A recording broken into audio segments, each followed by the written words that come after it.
एक बीमारी 10 साल की सेविंग्स पे भी भारी पड़ जाती है। मैं आपकी जगह पे रहता तो क्या करता, मैं आपसे बता रहा हूँ। 500 से 1000 रुपये बहुत है महीने के, और अगर हम 12% का भी रिटर्न मान के चले तो लगभग आपको 95 से 98 लाख रुपए मिल सकते हैं। और बट द क्वेश्चन इज कहां पे लगाऊं? इनसे तो बच ही जाइए अभी। इसलिए कह रहा हूं बच जाइए क्योंकि इनकम आपकी कम है। 12,000 इनकम के साथ अगर आप ये सब एक्सपेरिमेंट करेंगे तो ये डिजास्टर होगा, बर्बाद हो जाएंगे।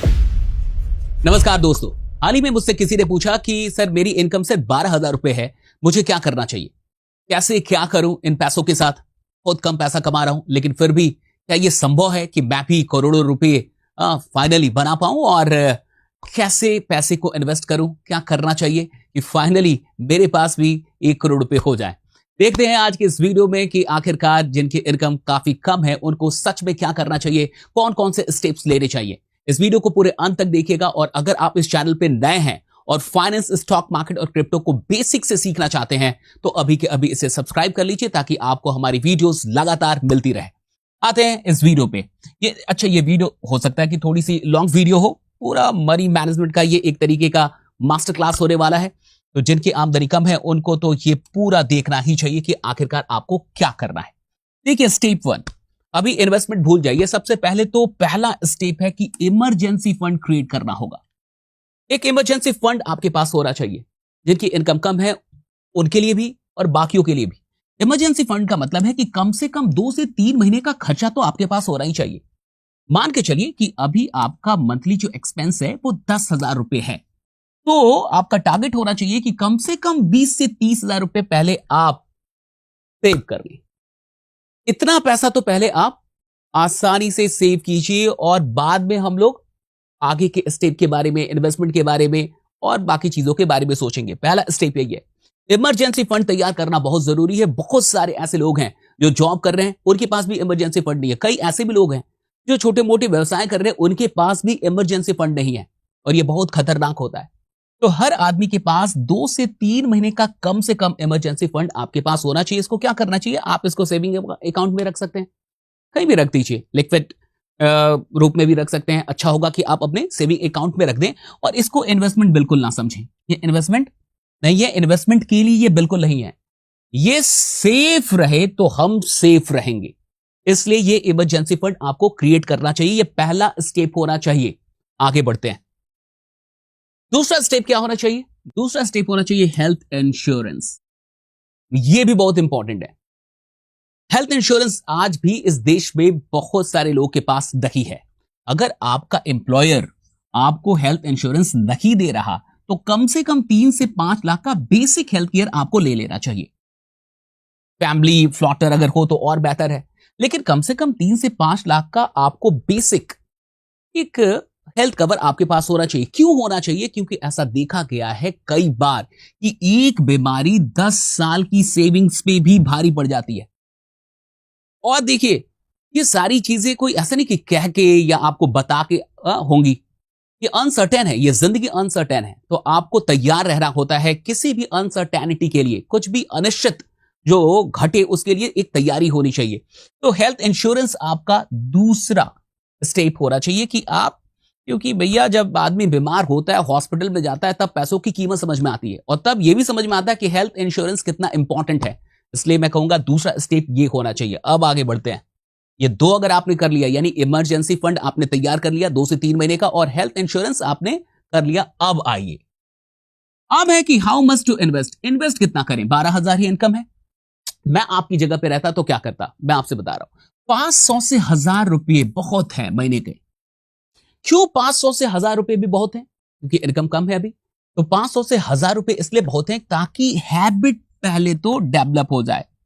देखो, पैसा सेव करना, इन्वेस्ट करना, ये सब भी एक हैबिट है। बहुत सारे लोगों के पास हैबिट ही नहीं है, तो 10 साल से 20 साल से वो पैसा कमा रहे हैं लेकिन कुछ बचा नहीं पाए। क्यों नहीं बचा पाए? क्योंकि ये हैबिट नहीं थी उनके अंदर। तो पैसा तो कमाया, कई ऐसे भी लोग हैं जो 50,000, लाख रुपए, 2 लाख रुपए भी, और कमाते गए, लेकिन अंत में कुछ भी नहीं बचा, सब खर्च हो गया क्योंकि हैबिट ही नहीं थी। तो मैं कह रहा हूं 500 से 1000 रुपए भी अगर आप मंथली सेव करने लगे तो इसलिए ये बहुत है, क्योंकि इससे एक हैबिट क्रिएट होगी, डिसिप्लिन क्रिएट होगा, आपके अंदर एक डिसिप्लिन आएगी। और फ्यूचर में जब इनकम आपकी बढ़ेगी बढ़ेगी, आज 12,000 है तो जिंदगी भर तो 12,000 ही नहीं होगा, फ्यूचर में पैसा बढ़ेगा आपका, तो फ्यूचर में जब इनकम बढ़ेगी तो अमाउंट को बढ़ा दिया जाएगा। अभी तो कम से कम 500 से 1000 से आपको शुरू करना चाहिए। बट द क्वेश्चन इज कहां पे लगाऊं? अब आते हैं, देखिए वेयर टू इन्वेस्ट, अगला स्टेप यही है कि आखिर ये पैसा मैं लगाऊं कहां पे। तो मैं आपसे कहूंगा पहला आपका जो ऑप्शन हो सकता है वो हो सकता है एसआईपी।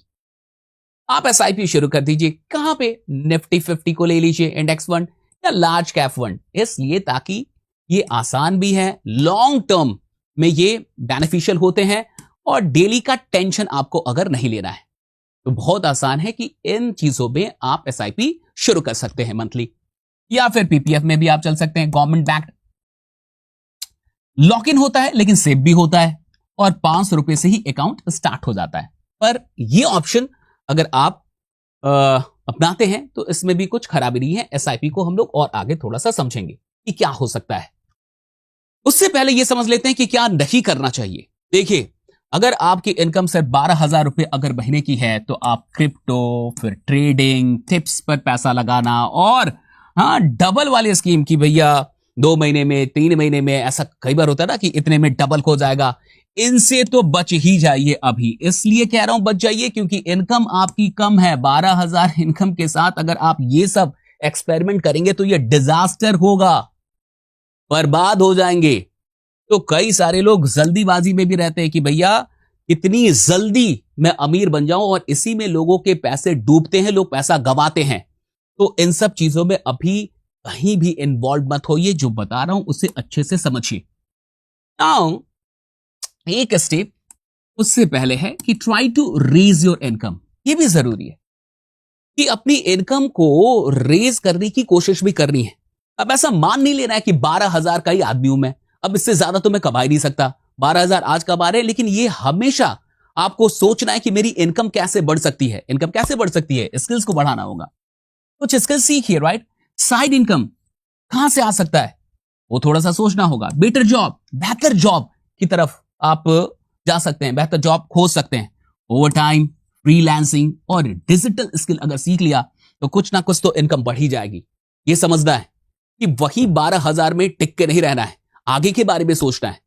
जब सोचेंगे तो रास्ते खुलते हैं। अब समझते हैं कि प्रोजेक्शन कैसे, क्या होगा, क्या आप भी करोड़ों रुपए बना पाएंगे, कितने वर्षों में बना पाएंगे और क्या हो सकता है, इसको अब हम लोग समझने वाले हैं। इसलिए बहुत ध्यान से समझिए ये प्रोजेक्शन कहां जा सकता है। मान के चलिए मंथली एसआईपी आपका 1,000 रुपए का है, आप 1,000 की एसआईपी कर रहे हैं, तो साल में आप कितने पैसे जमा कर रहे हैं? 12,000। और मान के चलिए एवरेज रिटर्न 12% का है, लगभग होता है। तो अगर एवरेज रिटर्न सिर्फ 12% का है तो 20 साल के बाद टोटल जो आपका इन्वेस्टेड अमाउंट है वो होगा 2,40,000 और जो रिटर्न होगा संभवतः ये 9 से 10 लाख रुपए तक का हो सकता है। तो देखिए, अगर आप कंसिस्टेंट रहे, डिसिप्लिन रहे, हैबिट अगर आपने बना ली तो यह लगभग 4x हो सकता है। 20 वर्षों में आप यहां पहुंच सकते हैं। लेकिन सिर्फ 1,000 की हम लोग बात कर रहे हैं, महीने की सिर्फ 1,000 की एसआईपी की अभी बात चल रही है। आप कहते हैं कि नहीं 9 से 10 लाख नहीं, मैं थोड़ा और चाहता हूं, तो क्या करूं? तो अब समझते हैं। थोड़ा सा अगर आप थोड़ा चेंज लाएंगे तो कुछ चीजें बदल जाएंगी। मान के चलिए पहले 5 साल आप 1,000 के एसआईपी करते हैं, फर्स्ट 5 इयर्स अभी से आप शुरू करते हैं 2026 से, और मान के चलिए 31 तक आप धीरे धीरे 1,000 की एसआईपी करते हैं हर मंथ। लेकिन 5 साल तक आप वहीं तो नहीं रुकेंगे ना, आपको डेवलप भी खुद को करना चाहिए और 5 साल में आपकी इनकम भी थोड़ी डेफिनेटली बढ़ेगी। तो 5 साल के बाद नेक्स्ट 5 इयर्स, अगले 5 साल 3,000 की 3,000 की एसआईपी आप शुरू कर दीजिए और अगले 10 साल इस 3,000 को, 10 साल हो गए, पहले 5 साल 1, फिर अगले 5 साल 3,000, अब 10 साल आपको हो गए यहां से लेके, यानी 26 से हम बात कर रहे हैं अब 36 की, तो वहां से 10 साल मान लीजिए 5,000 पर मंथ की आप एसआईपी करते हैं। तो 20 साल के बाद क्या हो सकता है आपके साथ, ये देखिए। 20 साल में जो आपका इन्वेस्टेड अमाउंट होगा वो होगा 9.6 लाख, यानी लगभग 9.5 लाख रुपए, 9,60,000। लेकिन जो आपको फाइनल वैल्यू मिल सकता है वो होगा अराउंड 40 to 45 लाख, अगर रिटर्न 12 से 13% रहा। तो अगर 12 से 13% का भी ईयरली रिटर्न मिल रहा है तो आप 40 से 45 लाख रुपए के मालिक हो सकते हैं 20 साल के बाद, अगर ये पैटर्न अपनाते हैं। पहले 5 साल 1,000, दूसरे 5 साल 3,000 और फिर अगले 10 साल 5,000 का। लेकिन आप कहते हैं कि नहीं सर, मुझे तो यह समझना है कि 20 साल में करोड़ कैसे होगा 20 साल में, तो इस फिगर से नहीं हो पाएगा। अगर कोई आपको बता रहा है तो सिर्फ मोटिवेशन के लिए बता रहा है, प्रैक्टिकल नहीं। क्योंकि जिसकी कमाई कम है वो 1,000, 3,000 और 5,000 से ज्यादा कैसे लगा पाएगा। अगर मैं मान के भी चलूं कि 5 साल के बाद इनकम बढ़ जाएगी, लेकिन कितनी बढ़ेगी?